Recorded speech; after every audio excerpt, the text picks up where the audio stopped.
Following Crimea's annexation by Russia in 2014, the new authorities promised a better life for its new citizens. But NATO Review interviewed several Crimeans living in Kiev and found that some had left their home region because of fear. In the second of these stories, we talked to a journalist about why he escaped from Crimea. I'll give you two examples of what happened with my journalists. Before the beginning of the annexation, maybe on 23 or 24 February, our journalists observed that several military trucks without identification marking with armed people arrived from Sebastopol to Yalta, where our editorial office was based. They entered the sanatorium of the Russian Black Sea Fleet, situated in the center of town. He started filming them, filmed their arrival, unloading. They saw this and tried to detain him, but he managed to escape as he had a better knowledge of the town than them. Then it turned out that it was a special forces unit of the Russian army, which later carried on the seizure of the border post in Yalta and the air defense complexes. And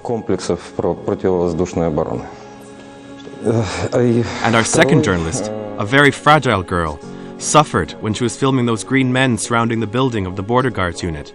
They tried to take her camera away and almost broke her wrist. So there were quite a few cases like that all around Crimea.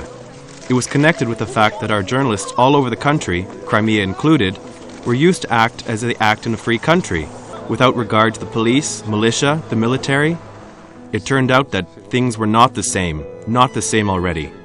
Altogether in February-March in Crimea, we registered over 100 cases of detaining, attacking, beating, and other aggressive actions against free press. Only in Crimea, yes.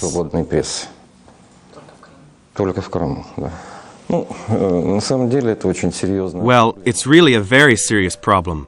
The beginning of this problem lies in the so-called Law of the 9th of May, as we call it. It is the law of the Russian Federation.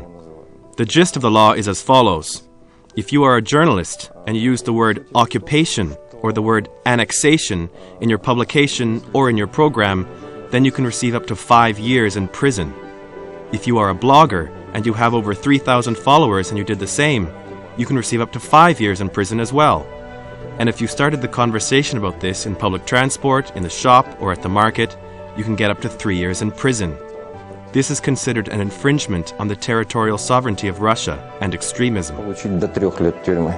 Это считается посягательством на территориальную целостность России и экстремизмом.